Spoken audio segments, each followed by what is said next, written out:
Então, muito bom dia. Damos as boas-vindas ao Sindicato Independente dos Técnicos Auxiliares de Saúde, que estão aqui nesta audiência a pedido do Grupo de Trabalho, que estão nesta audição a pedido do Grupo de Trabalho Audiências, coordenado pela Sra. Deputada Ana Elizabeth Oliveira, a quem agradecemos muito o trabalho que tem feito, e também a proposta para aqui também ouvirmos, De qualquer modo, eu não sei, porque também ouviram, neste grupo de trabalho, ouviram outras entidades ligadas a este tema. Ok, muito bem. O assunto é a criação da categoria de técnico auxiliar de saúde. Damos as boas-vindas ao sindicato, a quem agradecemos a disponibilidade e a quem também desejamos uma boa audição, nas pessoas do Presidente do Sindicato Independente dos Técnicos Auxiliares de Saúde, Paulo Carvalho, e do Sr. Vice-Presidente do Sindicato, Rogério Pedro. Sr. Presidente, tem 20 minutos para responder às questões e depois veremos se haverá uma segunda ronda. Por favor, tem a palavra. Poderá controlar o tempo. Antes de mais, muito obrigado por nos terem chamado. O sindicato congratula-se com esta chamada ao hemiciclo. Eu vou, se calhar, responder de uma forma geral, porque as perguntas quase todas estão dentro da mesma base, e salvo uma por outra, que responderei de outra forma, mas vou responder no geral. Bom, efetivamente, a nossa carreira foi uma luta antiga. Este sindicato é um sindicato não reativo, mas proativo. Eu acho que está patente para todas as pessoas, todas as forças políticas que aqui estão. Nós não somos um sindicato reativo, privilegiamos sempre privilegiamos o diálogo e não outra forma de estar. Eu gostaria de lembrar que em 2020, imediatamente anterior à queda do governo da altura, por falta de maioria absoluta, esta carreira esteve quase a ser aprovada junto do hemiciclo, portanto, na Assembleia da República, daí resultando, muito provavelmente, uma lei e não um projeto-de-lei, ou ainda não um decreto-de-lei, perdão. Isto iria favorecer-os de sobremaneira, porque, como decreto-de-lei, qualquer pessoa, entre aspas, muda isto de um dia para o outro com a maior das facilidades. No entanto, eu gostaria de recordar que tivemos, na altura, a votação favorável ao projeto-de-lei que apresentámos, na altura, a votação favorável do do PCP, do Bloco de Esquerda. A Iniciativa Liberal votou nin, como eu costumo dizer, ou seja, decidiu não dizer o que achava. O CDS também decidiu não dizer o que achava. O Chega votou a favor, o PSD votou a favor, ou seja, eu até digo por brincadeira que conseguimos desmembrar aquilo que existia na altura, que lhe chamavam um nome que eu não vou aqui dizer. Mas e o PS votou contra, pronto. Eu que entendi na altura que o PS gostaria de ser o PS, de facto ele, enquanto governo, a legislar, e se calhar era ele que competia fazê-lo, mas as coisas tardavam, e esteve quase no final de 2020 a ser aprovada a carreira por essa via. Bom, há aqui uma série de aspectos que eu gostaria de dizer. É que durante o ano 2023 este sindicato mantinha quase quinzenalmente, se não mensalmente, reuniões com na altura, Secretário de Estado, Dr. Ricardo Mestre. E até à última reunião, 15 dias antes do diploma ir a Conselho de Ministros para ser aprovado, as coisas estavam muito bem encaminhadas, havia ali, como sempre, há sempre ali alguma coisa a emperrar, e era devido, efetivamente, a posição remuneratória, que não estávamos de acordo com o governo da altura. De resto, toda a situação que todos os documentos que nós apresentámos estávamos em sintonia com o governo de então. De um momento para o outro, como vos digo, na última quinzena de negociações, eu sou obrigado a dizer ao Sr. Secretário de Estado que isto não foi uma negociação, foi apenas uma audição, foram várias audições mensais, porque afinal todo o trabalho de um ano inteiro culminou em nada. E em nada significa para mim um projeto de lei, ou melhor, um projeto de lei que se transformou num decreto de lei que está envenenado. E envenenado porquê? E isto vai responder às vossas questões. Primeiro porque não está, apesar de estar inequivocamente demonstrado pelo decreto-lei a necessidade, de facto, como todos disseram na altura, aliás o PS também dizia na altura, de fazer uma carreira própria e indiferenciada do que é uma carreira geral, porque no fundo nós não estamos a pintar, e com todo o respeito que tenho por todos os outros profissionais da administração pública e dentro dos hospitais, eu tenho o maior respeito pelos eletricistas, até as senhoras que varrem o chão, são para mim de um extremo valor, as pessoas não dão valor a isso porque não veem, e há coisas que não se veem no front office, mas que no back office há pessoas que dão quase a vida pelo trabalho, e tão mal remuneradas que são. Mas a verdade é que essas pessoas não têm um contacto. Eu não quero dizer contacto, porque há pessoas que dizem, não sei que não tem contacto com o doente, eu tenho contacto com o doente. Bem, contacto até o senhor da Carris quando conduz o autocarro tem, não é? Nós temos um exemplo de um presidente de um sindicato que esteve nas negociações, que muito sinceramente, na nossa opinião, não devia estar, porque revela uma surdez e eu até diria uma surdina na sua forma de pensar, porque diz que não, até o senhor motorista dos hospitais também tem que ser técnicos auxiliares de saúde, porque também prestam cuidados aos doentes. Ora, este senhor não sabe o que é prestar cuidados aos doentes, muito provavelmente. Este senhor não sabe o que é prestar cuidado a um doente. E revela, de facto, que não devia ter estado sequer na negociação, porque uma pessoa que diz isto não sabe o que é que está a negociar. Eu gosto de chamar, perdoe-me a expressão, as coisas pelos nomes e as pessoas pelos nomes. E era o Sindicato, que é um sindicato forte, é um sindicato com uma base de apoio muito grande num partido que todos conhecemos, não vou falar em partidos políticos, já acho que não devo fazer, vocês têm as vossas conclusões. A verdade é que este projeto de lei foi uma cópia, naquilo que deu jeito, de um projeto de lei, de um decreto regional que tinha sido aprovado na Assembleia Regional da Madeira em agosto de 2023.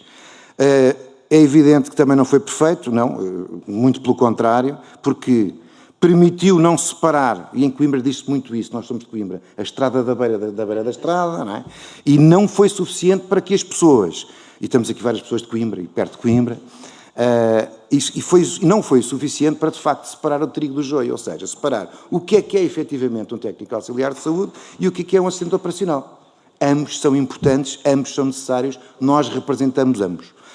Agora, o que está aqui em causa, sem dúvida alguma, é o porquê desta falta de inequivoquidade, estou a inventar uma palavra, de facto, o conhecimento tem que ser inequívoco.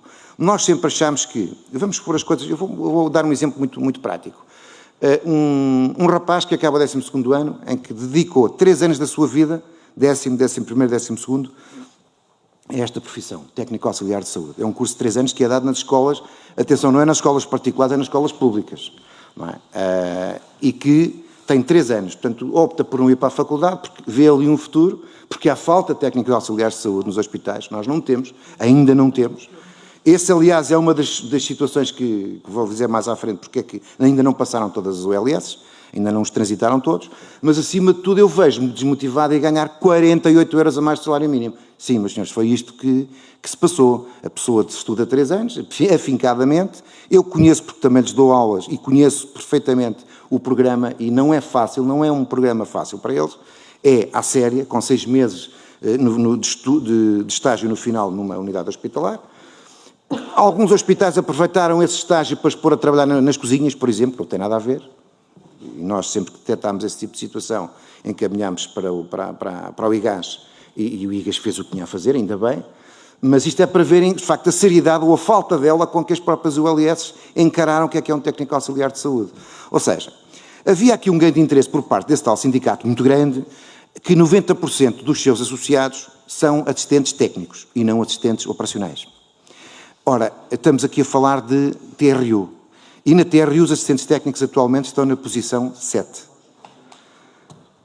Eu gostaria de lembrar que, atualmente, para ser um assistente técnico, ou seja, um administrativo, é necessário apenas um nível 3 de qualificação, portanto, 12º ano. Sendo que um técnico auxiliar de saúde, no final do 12º ano, sai um técnico de nível 4. Faz sentido um técnico de nível 4 não ganhar menos que um técnico de nível 3. Seria quase a mesma coisa que nós colocarmos um médico a ganhar menos que o enfermeiro. Estamos a falar não da responsabilidade de cada um, porque acho que cada um tem a sua e todas elas são importantes, mas acima de tudo da falta, ou melhor, da inferior qualificação, ou nível de qualificação. Houve um grande interesse por parte desse sindicato em não valorizar as pessoas que efetivamente tinham o grau de nível 4 de qualificação. E assim sendo, fez-se uma coisa muito simples, foi vamos equalizar isto tudo ao que era antigamente, e desculpem-me a palavra antigamente, vamos passar como se fossem assistentes técnicos, assistentes operacionais da mesma, e ficam todos os burros que têm só a escolaridade mínima obrigatória. Foi o que se passou. E isto não permitiu que fôssemos devidamente valorizados. E como alguém já disse aqui muito bem, quem é que se sente atraído por uma carreira onde recebe 48 euros a mais que o salário mínimo? Eu não me sentiria. Muito menos um jovem que acaba o 12º ano. Epá, tem todas as possibilidades. Não, até fiz o 12º ano, tenho uma boa média e vou para a faculdade.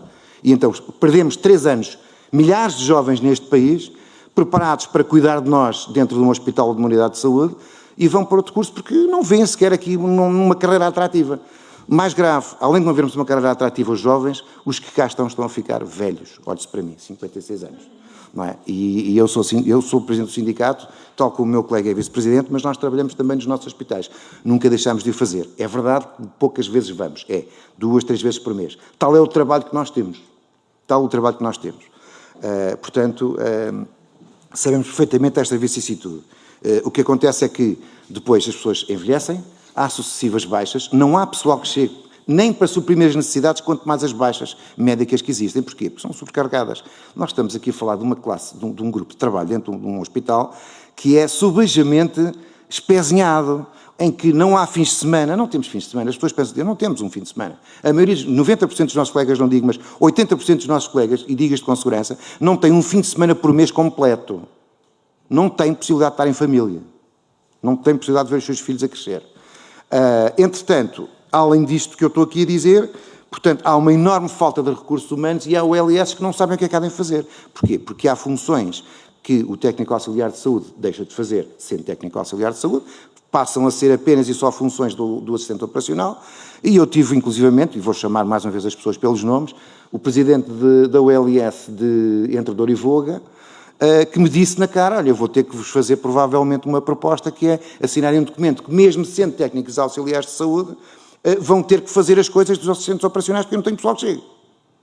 Bom, aqui o Veronice estalou, porque eu sou muito cooperante e estou para ajudar as pessoas a fazer alguma coisa, mas seria a mesma coisa que pôr um deputado relacionado com obras públicas a arranjar a calçada. Não faz sentido, não é? Isto não faz sentido. Só na cabeça daquele senhor. E eu disse, olha, é engraçado, porque se eu posso tentar ajudá-lo, primeiro acho que tenho que pedir à tutela ajuda, que não tem pessoal, tenho que pedir à tutela. Depois pode fazer uma coisa, que é que os seus médicos obstetras fazem, que é fechar as urgências da obstetrícia. Não tem assistentes operacionais, fecha. Ou não temos o mesmo valor que os médicos dentro da unidade hospitalar. Tão simples quanto isso. O senhor, entretanto, insurgiu-se porque estava a chegar um bocadinho à ferida, não é? Eu sou muito direto nestas coisas.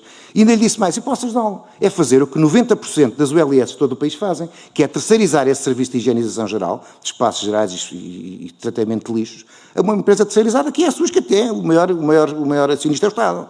Não é? Mas se o senhor insurgiu-se e bateu com o Bruno, deu um burro na mesa, literalmente. Eu disse, olha, já ganhei, eu tirei do sério, portanto eu já ganhei a batalha. Agora, é assim, eu gostava que o senhor me desse esse documento para eu poder analisá-lo em profundidade. É óbvio que o senhor é tudo menos burro e não me deu o documento, não é? Porque esse documento ia imediatamente para o IGAS, não tenho a menor dúvida, e ele iria ser sancionado com isso, porque não faz qualquer tipo de sentido. Portanto, esta é uma das situações. Outra situação, passa-se, por exemplo, com o OLS do Baixo Alentejo, Beja, sim, em que nos contactaram no sentido de perceber o que é que vão fazer aos nossos colegas que transitaram de 2023 para 2024 como assistentes operacionais ainda. Porquê? Primeiro, não estavam inseridos na carreira, ou seja, estavam com um contrato de Covid, portanto, quem contrato de Covid passou em dezembro ainda para contrato sem tempo, passou para técnico auxiliar de saúde. Quem não passou já não pode transitar, porque o próprio decreto-lei não permite a partir de 2024. Só quem em 2023 estava inserido na carreira. Aconteceu rigorosamente a mesma coisa com os nossos colegas que estavam em contrato de substituição. As sucessivas baixas, como disse há pouco, dão origem a contratos de substituição, porque é quase que impossível trabalhar dessa forma, sem essa ajuda, e eles também não estão inseridos na carreira, também não passaram. Isto é uma situação que se passa com Beja, grave, muito grave, que já nos pediram ajuda. O que é que nós devemos fazer? Agora, o que é que nós achamos aqui? É que isto são problemas que estou a colocar em causa para a falta de inequivocidade que o próprio projeto de lei no nosso entender teve. E, aliás, nós tendo atenção a isso, fizemos uma coisa muito engraçada, que foi, a partir do momento que percebemos que aquilo, porque foi-nos dado 15 minutos antes da última reunião, o papel foi-nos dado 15 minutos antes da última reunião, para que fique patente. Portanto, aquele documento que tínhamos andado a trabalhar no ano inteiro foi para o lixo.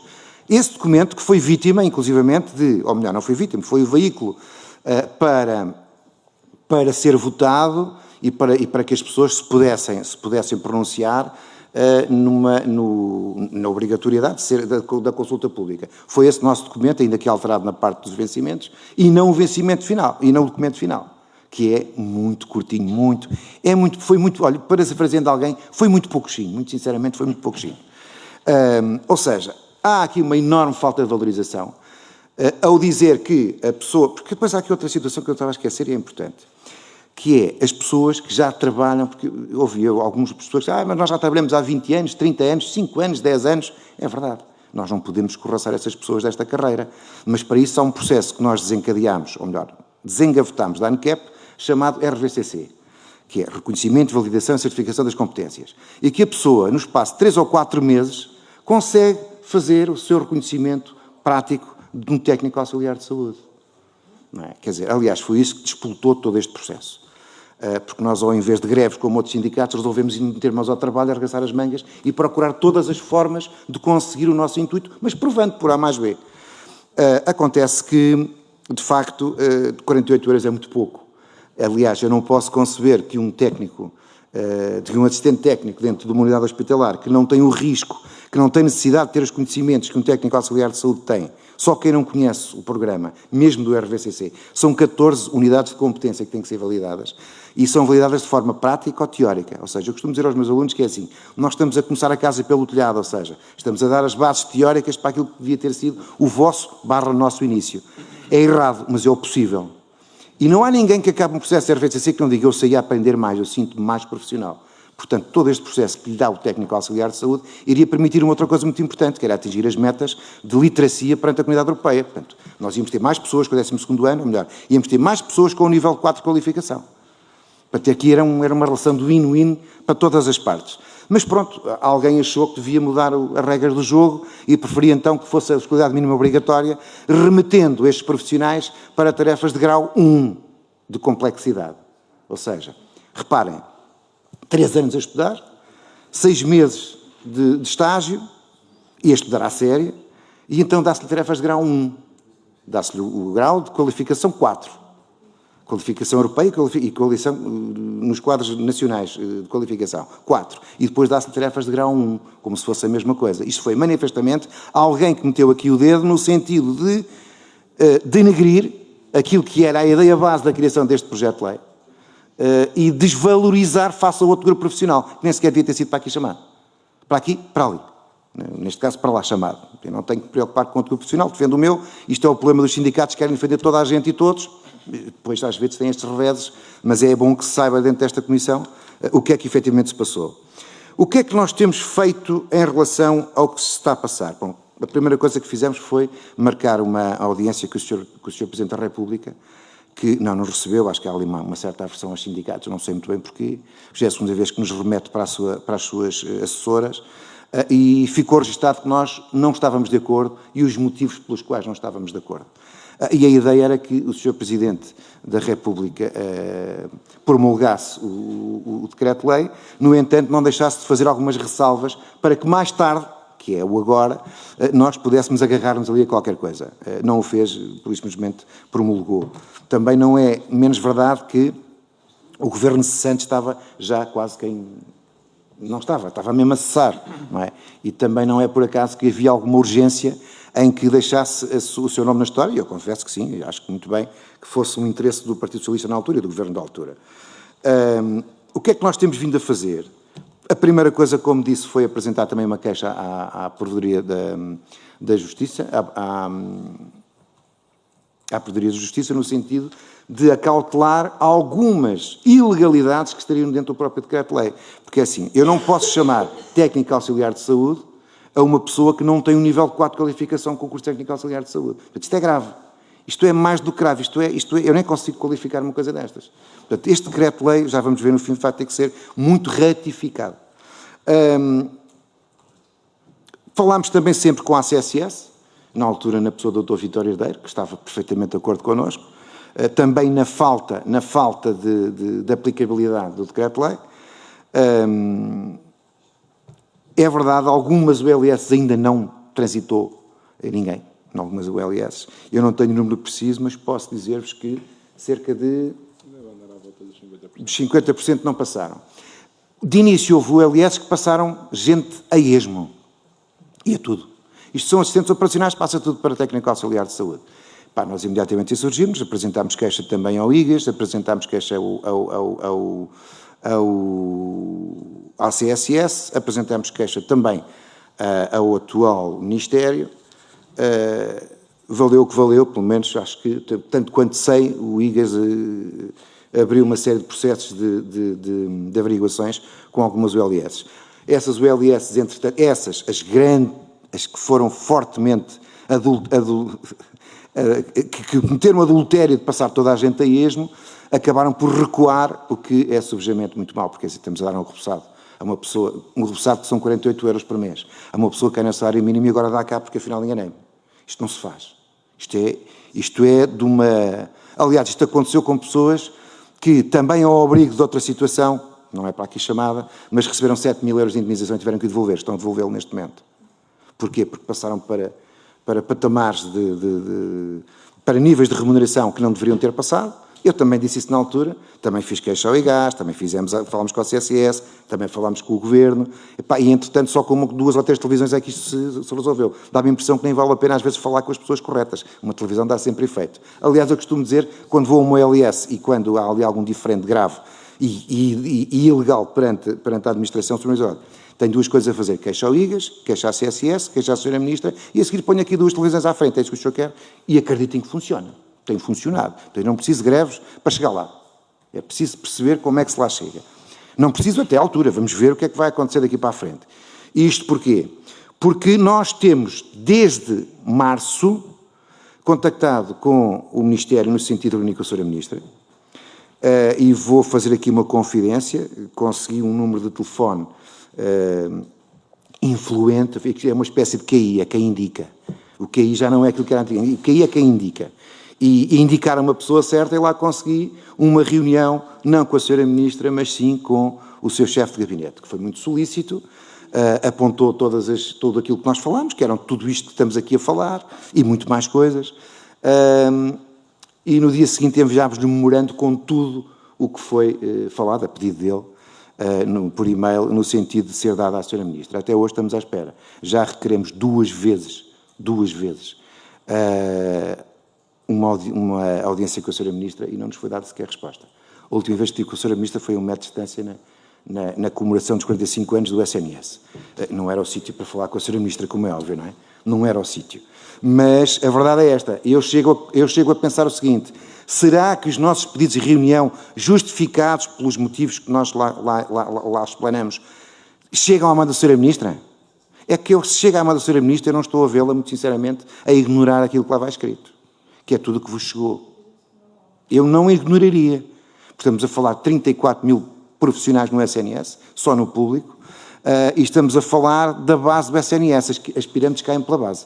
A pirâmide é muito bonita lá em cima, mas se tirarmos a base, aquilo cai, não é? Tenho que concluir, é verdade. Peço desculpa. Há outra situação, por exemplo, o IPST só agora, o Instituto Português do Sangue, só agora, há uma semana passada, é que fez a publicação das listas nominativas, mas temos outra situação grave, que é os hospitais de prisão. Os hospitais de prisão têm colegas técnicos auxiliares de saúde, inequivocamente a desempenhar funções técnicas auxiliares de saúde, mas pelo facto de não estar adstrito ao Ministério da Saúde, não podem transitar. É grave, é algo que devia ser rapidamente resolvido, muito resolvido. Outra situação, que não me posso alongar já muito mais, é o facto de haverem, com a aplicação da transferência de responsabilidades das ULS para as autarquias, nomeadamente nos centros de saúde, acontece, e lembro-me um exemplo grave, muito grave, que são pessoas que fazem acompanhamento dos enfermeiros no dia-a-dia, diariamente, e que se deslocam às casas dos doentes para prestar cuidados, auxiliam o profissional de saúde com formação superior na prestação de cuidados, domiciliários em casa, alinquer, em que estão, eram anteriormente adstritos à ARS Lisboa e Val do Tejo, que foi extinta, como todos sabemos, passaram a pertencer ao LS de Vila Franca de Xira, e neste momento já nem sabem se são de Vila Franca de Xira, se são da própria Câmara Municipal. É grave, porque se tratam inequivocamente de técnicos auxiliares de saúde pelas funções que executam todos os dias. Todos os dias. Aliás, a primeira coisa que eu lhes pedi foi uma declaração da chefia direta deles, que são enfermeiros gestores, das funções que fazem diariamente. E, inequivocamente, de A a Z, todas elas são funções técnico-auxiliares de saúde. Portanto, isto só revela que há aqui uma falta de respeito pela própria lei, pelo próprio decreto-lei, por parte das ULS a nível nacional. E nós chamamos abandono. A isto eu chamo abandono, falta de respeito pela lei, falta de respeito por estes 34 mil profissionais. Eu não posso admitir uma coisa destas. Portanto, eu estou a uma pontinha de tomar uma atitude mais drástica em relação a tudo isto que estamos aqui a falar, porque não vejo da parte de quem tem que, pelo menos, ouvir isto e dizer, olha, vamos tentar, dentro da medida do possível, ouvir-vos e ver quais são as vossas soluções, porque nós temos soluções, nós não apontamos só problemas, nós temos as soluções para os problemas que estão aqui apresentados. Não é? Portanto, na nossa opinião, fundamental, ratificar o atual decreto-lei. Por falar nisso, é engraçado, porque nós temos aqui um Portugal a 3 velocidades, ou um SNS a 3 velocidades. Temos a madeira que os nossos colegas são pagos pelo nível 7 da TRU, temos o continente que é pago pelo nível 6 da TRU e temos os Açores que ainda não são pagos, são coisa nenhuma que não há carreira nos Açores. Portanto, independentemente de serem regiões autónomas, caramba, é Portugal, penso eu. Portanto, eu não vejo aqui uma equidade com os nossos colegas, nem connosco, em relação aos nossos colegas da Madeira. Mais uma vez, é fundamental haver a certificação, portanto, nós o que achamos é que deve ser revista e posso deixar em aberto, se assim entenderem, nós enviarmos durante a próxima semana uma nova proposta para o decreto-lei no sentido, a todos os grupos parlamentares, no sentido de que seja ratificado. Porque não faz sentido estarmos a tratar técnicos auxiliares de saúde por alguém que não é técnico auxiliar de saúde. Agora dizemos assim, mas agora vamos voltar para trás. Não vamos voltar para trás, vamos aproveitar esta remuneração, vamos aproveitar esta remuneração de apenas 48 euros. Quem não tem certificação fica como técnico auxiliar de saúde, ponto. Quem tem certificação fica como técnico auxiliar de saúde, certificado e tem que ser reconhecido como tal. E pelo menos o nível 8 da TRU tem que ser pago a essas pessoas. Isto vai servir não só, e peço desculpa pelo tempo, vai servir não só para motivar os técnicos auxiliares de saúde atuais, como motivar os que não têm certificação a obterem a sua certificação. Eu dou-lhes muitas vezes o exemplo dos enfermeiros que tiveram que voltar à faculdade para terem certificados. E só foi quem quis. Quem não quis não foi, mas hoje não pode. Não pode concorrer enfermeiro gestor, não pode concorrer enfermeiro especialista. Foi a escolha do caminho que traçou e nós não queremos obrigar ninguém. Achamos é que quem foi e quem fez a certificação tem que ser valorizado por isso. Não é com míseros 48 euros. Isto não faz sentido. Não faz coisa. Aliás, isto iria permitir com que, eu até disse na altura, perdoem-me a expressão rude, a castanhada que iria ser dada em termos monetários no Orçamento de Estado não iria ser de chofre, não iria ser rápido, ia ser lenta e gradual. À medida que as pessoas iam fazendo a certificação, iam sendo valorizadas monetariamente. Não era um choque grande para o Orçamento Geral do Estado. Aliás, nós mostramos as contas, o impacto, inclusivamente, nós mostramos essas contas durante todo o processo. Muito mais haveria para falar, mas para já assim, há aqui só uma coisinha que eu gostaria de... Tem mesmo concluído, Sr. Presidente, vai ter uma segunda ronda. E vou aproveitar esse momento. Sim, obrigada. Vamos aqui tentar por partes e ser de uma forma muito sintética. Então, para a segunda ronda. Respondendo à deputada Ana Oliveira, que conhece este processo. Do grupo parlamentar. E agora sujamente. Efetivamente é necessário que a Sra. Ministra nos atenda, não é? Porque, assim, o que se vê na comunicação social e o que eu ouço de 34 mil profissionais é que só se preocupam com médicos e com enfermeiros. Isto é a realidade. E por isso é que eu lhe digo que estou a um passinho de tomar uma atitude mais drástica que não quero tomar. Porque quando se entra numa greve, a ideia é lesar o patronato. E quem fica lesado no meio disto tudo é o desgraçado do utente que não tem culpa nenhuma. E isso nós não queremos fazer. Jamais o quereremos fazer. Se virmos obrigados a fazer, é isso. Portanto, é importante, e eu sei que, em relação ao sentido de voto, posso aproveitar e responder já também ao Sr. Deputado Lopes, que é assim... Quando há dúvidas, elas questionam-se. Isto é a minha opinião, muito sinceramente. Nós pusemos o PSD de uma abstenção a votar sim. Porquê? Porque nos questionaram, na pessoa, por exemplo, da deputada Ana Oliveira na altura, qual a razão, qual o motivo. E explicámos, tintim por tintim, o que é que nos levava a ter este decreto-lei e conseguimos mudar a forma de pensar do PSD na altura. Portanto... De facto, eu compreendo que sim, mas acho que se há dúvidas devemos, e nós sempre nos colocamos à disposição de todos os profissionais, sem exceção, de A a Z. E qualquer pessoa que esteja aqui pode atestar isso. Portanto, agradeço sim a que a Sra. Ministra nos receba com urgência, porque isto é mesmo muito urgente, muito sinceramente. Conto com o vosso grupo parlamentar no sentido de pressionar o possível para que possamos discutir estas situações com a Sra. Ministra. Porque assim, ou se não chegaram à mão é grave, que nós enviamos. Se chegaram à mão e se forem encostadas a um canto é mais grave ainda. Eu não quero pensar nisso. Quanto à Sra. Deputada Susana Cardoso, Cordeiro. Ai, Correia, bolas. Ainda bem que não estamos na Páscoa. Correia. Pronto, nós de facto achamos que deve ser retificado o atual decreto-lei. Vamos nos comprometer na próxima semana, até ao final da próxima semana, a enviar para cada um dos grupos parlamentares a nossa proposta, ou melhor, não é a proposta de projeto-de-lei, como é óbvio, mas a proposta dos pontos que gostaríamos e que achamos que seria interessante serem modificados ou alterados.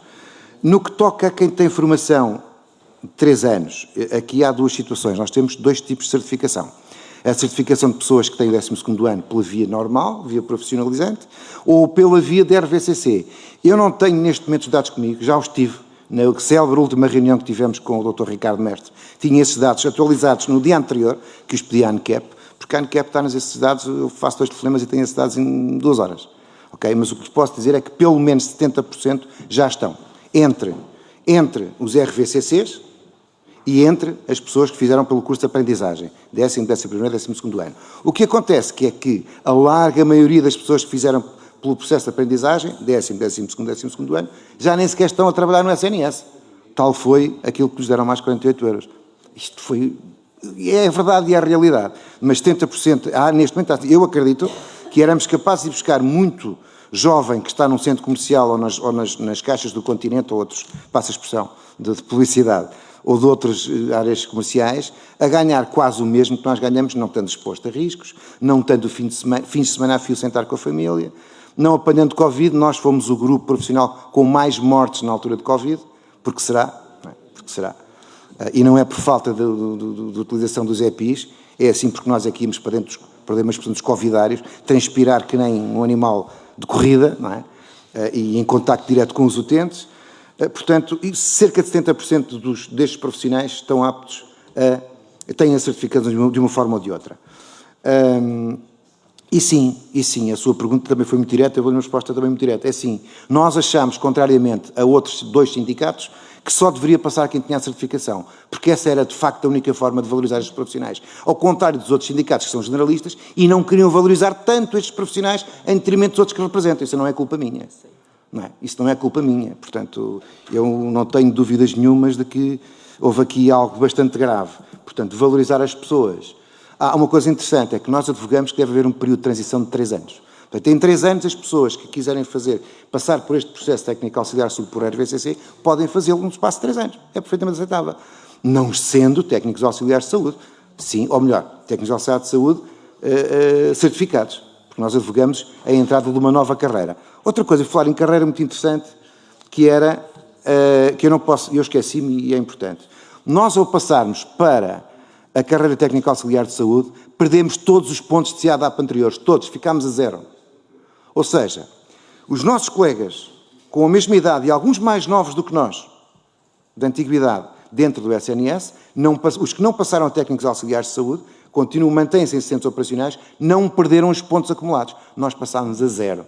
Isto é uma falta de reconhecimento que é inadmissível. Então, o que fizemos nos anos anteriores, o que fizemos nos anos anteriores não valeu nada. Já sabemos que o CADAP, enfim, é aquilo que é. Temos de lidar com isso.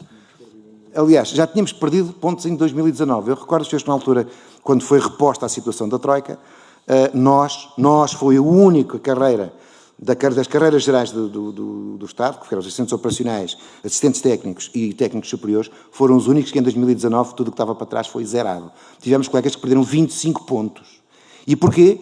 Porque nós ganhávamos tão pouco de base que as sucessivas subidas de salário mínimo engoliu o nosso vencimento. E então alguém iluminado achou, não, isto não é necessário, eles já têm pontos, vamos queimar os pontos porque eles já subiram uma série de vezes. Subimos por via de termos sido apanhados pelas subidas do ordenado mínimo, não é? Portanto, em 2019 perdemos pontos e agora voltámos a perder.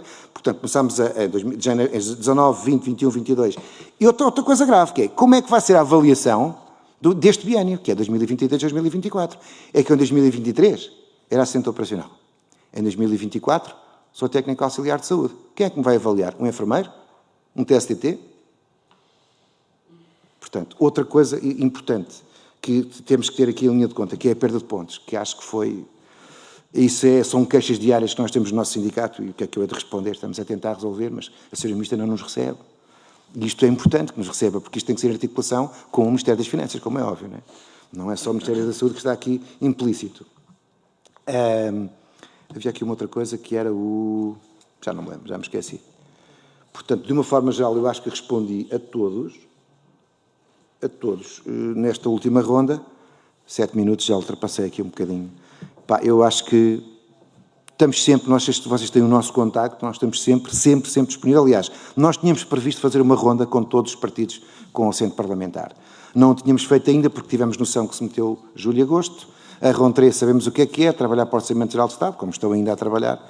Logo de seguida nós vamos pedir uma ronda com todos, mas com a possibilidade de já enviarmos até ao final da semana que vem as nossas propostas para acerto. E, por favor, chamem sindicatos à negociação que sabem o que estão a dizer. Porque eu não posso chamar a um sindicato dos aviões para defender os condutores dos comboios, pelo amor de Deus. Vamos ser honestos e sensatos, porque eu sei, a lei exige a presença, mas será que sabem o que é que estão a fazer? Não sabem o que é que estão a fazer. Uma pessoa que diz que um condutor, não de uma ambulância, um condutor de uma viatura que conduz um doente, está a prestar cuidados, esse senhor não sabe o que está a dizer. Esta pessoa não sabe minimamente o que é que está a dizer, nem sei o que é que está a fazer numa negociação, muito sinceramente. Sinceramente não sei. Mas sei que foi por ação deste senhor que deu a saraivada que deu este decreto-lei. Senhor Presidente e Senhor Vice-Presidente do Sindicato Independente dos Técnicos Auxiliares de Saúde, ficou demonstrado que esta audição se justificava na Comissão de Saúde, portanto, mais uma vez agradecemos ao Grupo de Trabalho das Audiências a sugestão pela importância do assunto. Estava aqui também a combinar com os serviços que, contrariamente ao que costumamos fazer, faríamos um resumo um bocadinho mais detalhado desta audição que encaminharíamos para a Sra. Ministra, independentemente dos contactos e das solicitações que poderemos, que aqui quem está na sala poderá também fazer. Portanto, se a Comissão faremos e eu responsabilizar-me-ei por formalmente também enviar à Sra. Ministra e repetiremos que reiteradamente o Sr. Presidente solicitou audiência e ficará bem explícita a necessidade e a vontade de reunirem e creio que é pela via do diálogo e da negociação que farão caminho o Sr. Presidente e por isso obrigada mais uma vez também pela forma muito clara como nos transmitiram as preocupações, porque o Sr. Vice-Presidente também esteve sempre muito ativo e muito apoiante aqui do Sr. Presidente, portanto, acho que tenho aqui, em nome da Comissão, a agradecer aos dois e desejar que este caminho se vá fazendo com reconhecimento e valorização dos profissionais que aqui hoje estivemos a falar. Muito obrigada. Muito obrigada. Obrigado, nós também. Vamos logo já retomar, eu vou só despedir-me, Sr. Presidente, Sr. Vice-Presidente, e vamos já retomar.